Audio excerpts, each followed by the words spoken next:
నిన్న BJP meeting జరిగింది వరంగల్లో, హన్మకొండలో. బీజేపీ జాతీయ అధ్యక్షుడు నితిన్ నబీన్ 3 రోజుల టూర్లో భాగంగా తెలంగాణకు వచ్చిండు. ఫస్ట్ డే ఆయన వివిధ జిల్లా పార్టీ ఆఫీసుల ఓపెనింగ్ కార్యక్రమంలో పాల్గొన్నాడు. ఫస్ట్ డే మాట్లాడిన స్పీచ్, నిన్న సెకండ్ డే మాట్లాడిన స్పీచ్, ఇవన్నీ చూస్తే వాళ్ళు ప్రధానంగా ఈ కార్పొరేషన్ ఎలక్షన్స్ మీద ఫోకస్ చేసినట్టు కనబడుతున్నది. ఇప్పుడు రేవంత్ రెడ్డి కూడా ఖమ్మంలో సభ ఎందుకు అనుకుంటున్నాడు? ఇంకా ఖమ్మం కార్పొరేషన్కి సంబంధించిన ఎలక్షన్ ఇంకా పెండింగ్ ఉన్నట్టున్నది. వరంగల్ ఉన్నది, ఖమ్మం ఉన్నది, హైదరాబాద్లో ఈ 3 కార్పొరేషన్లు ఉన్నాయి. 150 డివిజన్లు 300 డివిజన్లు చేసి జిహెచ్ఎంసీని 3 భాగాలుగా డివైడ్ చేసిండు కదా. సో ఈ 3 కార్పొరేషన్లకి ఇక్కడ ఎలక్షన్స్ ఉన్నాయి. వరంగల్ ఉంది, ఖమ్మం ఉంది, ఇంకా ఈ ఎలక్షన్స్ ఉన్నాయి. సో కాబట్టి వీటి మీద రాబోయే రోజుల్లో ఎలక్షన్స్ జరగబోతున్నాయి. ఇక్కడ ఎప్పుడు జరుగుతాయి అంటే అక్టోబర్ 1 తర్వాతనే జరుగుతాయి. అక్టోబర్ 1 సర్ అనే ప్రక్రియ కంప్లీట్ అయ్యి ఆ రోజున ఓటర్ లిస్టు తుది జాబితా విడుదలైన తర్వాత, అక్టోబర్ అంటే తర్వాత నవంబర్ కానీ డిసెంబర్లో కానీ ఈ అన్ని ఎలక్షన్స్ జరిగే అవకాశం ఉంది. సో ఇదంతా కూడా అర్బన్ ఏరియా కాబట్టి బీజేపీ ప్రధానంగా వీటి మీద ఫోకస్ చేస్తున్నది. హైదరాబాద్లో మనం మేజర్గా గెలవగలిగితే ఖచ్చితంగా రేపు తెలంగాణలో మనం రాబోయే ఎలక్షన్స్లో మనం ఫోకస్డ్గా పనిచేయడానికి అవకాశం ఉంటుంది. సో మనం బరిలో ఉన్నామని ప్రజలకు కూడా అర్థమవుతుందని అవకాశంగా ఉన్న ఈ అర్బన్ ఏరియాల మీద, ఈ కార్పొరేషన్ల మీద బీజేపీ ఫోకస్ చేసింది. నిన్న మీటింగ్ ప్రసంగాలు మొత్తం దాని చుట్టే తిరిగినాయి. తెలంగాణలో ప్రత్యామ్నాయం బీజేపీనే, హామీలు ఇచ్చి మోసగించడం కాంగ్రెస్ నైజం, Rahul Gandhi part time politician, BJP జాతీయ అధ్యక్షుడు నితిన్ నబీన్. ఎన్నికల సందర్భంలో హామీలు ఇవ్వడం, తర్వాత విస్మరించడం కాంగ్రెస్ నైజం అని బీజేపీ జాతీయ అధ్యక్షుడు నితిన్ నబీన్ విమర్శించారు. మరి మీరిచ్చిన హామీల సంగతి ఏంది? వీళ్ళ హామీలు గట్లనే ఉన్నాయి, గట్లనే పాడైనాయి. 6 గ్యారంటీలు, 420 హామీలు ఇంకేవో ఉన్నాయి, అవి అమలు చేయట్లే. బాగుంది, ఓకే, మీ విమర్శ కరెక్టే. కానీ మరి మీ మీద చేస్తున్న విమర్శలు, ఈ దేశంలో మీరు ఇస్తామన్న కోట్ల ఉద్యోగాలు ఏమైపోయినాయి? నిరుద్యోగ రేటు దేశంలో ఇంకా పెరిగిపోతున్నది కదా దారుణంగా. దాని సంగతి ఏంది? ఏ హామీని మీరు మీరేం నెరవేర్చినా చెప్పండి. ఈ దేశం 12 సంవత్సరాల మీ పీరియడ్లో ఏం గొప్పగా విజయాలు సాధించింది? తెలంగాణకి మీరు ఇచ్చిన కాంట్రిబ్యూషన్ ఏంది? మేము ఇస్తున్నది ఎంత, మీరు ఇస్తున్నది ఎంత? కాంగ్రెస్లో Rahul Gandhi part time politician, తమ పార్టీలో మాత్రం ప్రతి కార్యకర్త ఫుల్ టైం పనిచేస్తారు. మీ పార్టీలో కార్యకర్తలు ఫుల్ టైం పనిచేస్తారు, బాగా పనిచేస్తారు, దెబ్బలు తింటారు, పాపం ప్రభుత్వాలకు వ్యతిరేకంగా పోరాడతారు. ఇక్కడ అధికారంలోకి రావాలని వాళ్ళకి బలంగా ఉన్నది, కానీ మీ నాయకులకు లేదు. మీ చుట్టూ ఉన్న వాళ్ళకి జరాలను అడుగు జరా, మీ చుట్టూన్న మీ వెనకాలన్న మీ తెలంగాణ బీజేపీ నాయకులకు కనీసం ఆ సోయలేదు. తన్నుకోవడము, ఒకరి మీద ఒకరు దుమ్మెత్తి పోసుకోవడం, ఒకరి మీద ఒకరు ఫ్లెక్సీలు కట్టుకోవడము, సోషల్ మీడియాలో ఒకరి మీద ఒకరు దుమ్మెత్తి పోసుకోవడం తప్ప ఇంకొక ఆలోచన లేదు. సోమవారం నిర్వహించిన గిరిజన సమ్మేళనం, పార్టీ బూత్ కమిటీలు, ముఖ్య కార్యకర్తల సమావేశాల్లో ఆయన ప్రసంగించారు. ప్రత్యేక రాష్ట్రం ఏర్పాటులో బీజేపీ కీలకంగా వ్యవహరించింది. దివంగత సుష్మా స్వరాజ్ పార్లమెంట్లో పోరాడిన తీరు మీకు అందరికీ తెలిసిందే. అవును, కరెక్టే. అందుకే తెలంగాణ ప్రజలు సుష్మా స్వరాజ్ని చిన్నమ్మ అని పిలుచుకుంటారు. ఓకే, కానీ మరి మీరేం చేస్తున్నారు? ఇప్పుడు తెలంగాణ ఏర్పాటైనప్పటికీ కుటుంబ పాలన, అవినీతి రాజకీయాలు ఇక్కడి ప్రజల ఆకాంక్షలను దెబ్బతీసినాయి. యువత, రైతులు, మహిళల సమస్యల పరిష్కారానికి మా పార్టీ కట్టుబడి ఉన్నది. దేశంలో జరుగుతున్న ప్రతి ఎన్నికల్లో బీజేపీ గెలుస్తూ వస్తోంది.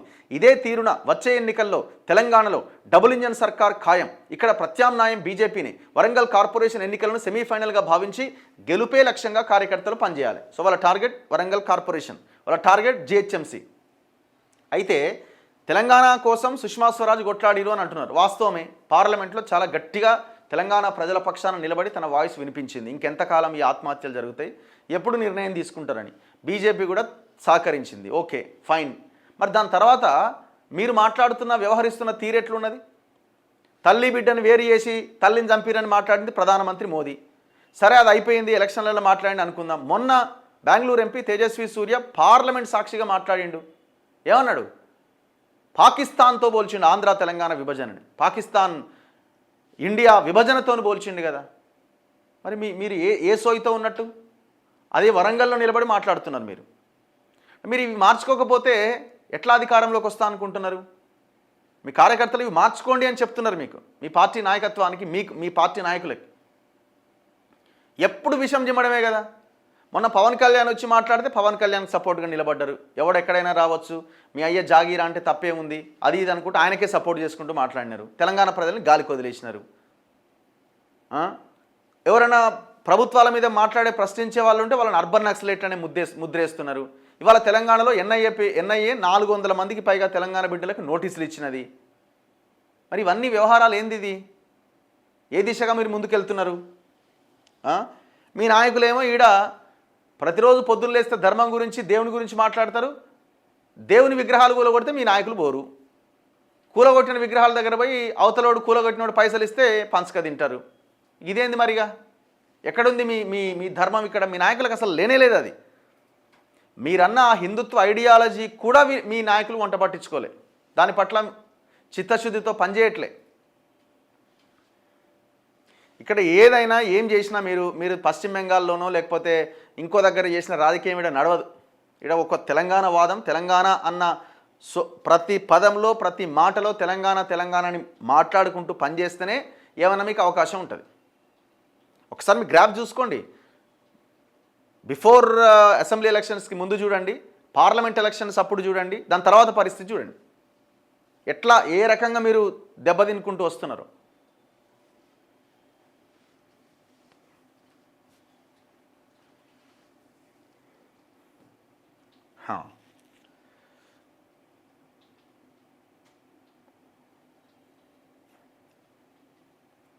సో ఇట్లా నిన్న ఈ మీటింగ్ జరిగింది. అండ్ ఇంకొకటి, అమిత్ షా పార్లమెంట్ సాక్షిగా గద్దర్ని అవమానించిండు. మీరు ఇవన్నీ చేసిన తర్వాత మీరు ఎట్లా పవర్లోకి వద్దాం అనుకుంటున్నారు? ఏ లెక్కన వద్దాం అనుకుంటున్నారు? ఫస్ట్ మీరు వాటన్నింటి నుంచి మాట్లాడిన వాటికి క్షమాపణ చెప్పండి తెలంగాణ ప్రజలకి. కార్పొరేషన్ ఎన్నికల్లో గెలిపించే బాధ్యత మీదే. ముఖ్య నేతలకు నితిన్ నబీన్ దిశానిర్దేశం. గ్రేటర్ హైదరాబాద్ పరిధిలోని 3 కార్పొరేషన్స్లో విజయం సాధించాలని ముఖ్య నేతలకు బీజేపీ జాతీయ అధ్యక్షుడు నితిన్ నబీన్ దిశానిర్దేశం చేశారు. ముఖ్యంగా కిషన్ రెడ్డి, లక్ష్మణ్ నగరానికి చెందిన నేతలైనందున హైదరాబాద్, మల్కాజ్గిరి, సైబరాబాద్ కార్పొరేషన్లలో పార్టీని గెలిపించే పూర్తి బాధ్యత తీసుకోవాలని చెప్పినట్టు తెలిసింది. ఇక వీళ్ళిద్దరు తిరిగితే మొత్తం 3 కార్పొరేషన్లలో 300 డివిజన్లు బీజేపీనే గెలుస్తుంది. డౌటే లేదనలా, డౌటే లేదు. లక్ష్మణ్ గారు తిరగాలి, కిషన్ రెడ్డి గారు తిరగాలి. వీళ్ళిద్దరు మొత్తం రాష్ట్రం అంతా తిరిగిరు అనుకో, మొత్తం మీరు 119 నియోజకవర్గాలు కూడా స్వీప్ చేసినా ఆశ్చర్యం లేదు. రాష్ట్రంలో పర్యటిస్తున్న నితిన్ నబీన్ సోమవారం ఉదయం కేంద్ర మంత్రులు కిషన్ రెడ్డి, బండి సంజయ్, రాష్ట్ర అధ్యక్షుడు రామచంద్రరావు, జాతీయ ప్రధాన కార్యదర్శి సునీల్ బన్సల్, రాజ్యసభ సభ్యులు లక్ష్మణ్, రేఖా శర్మ, మహారాష్ట్ర మంత్రి వీళ్ళందరితో కలిసి సమావేశమైందట. గ్రేటర్ హైదరాబాద్ ఎన్నికల్లో అనుసరించాల్సిన వ్యూహాలపై చర్చించారట. ఇటీవల కరీంనగర్ కార్పొరేషన్ ఎన్నికల్లో మేయర్ పీఠం దక్కేలా బండి సంజయ్ పనిచేశారు. అదే స్ఫూర్తితో వరంగల్ కార్పొరేషన్ ఎన్నికలపైన కూడా దృష్టి పెట్టాలని నితిన్ నబీన్ చెప్పినట్టు సమాచారం అట. ఇలా అందరు లీడర్లు ఉన్నారు. ఈటల రాజేందర్ లేడేంది? ఉన్నాడా?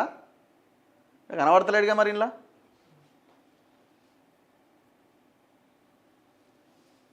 తోసేసి రాయింది.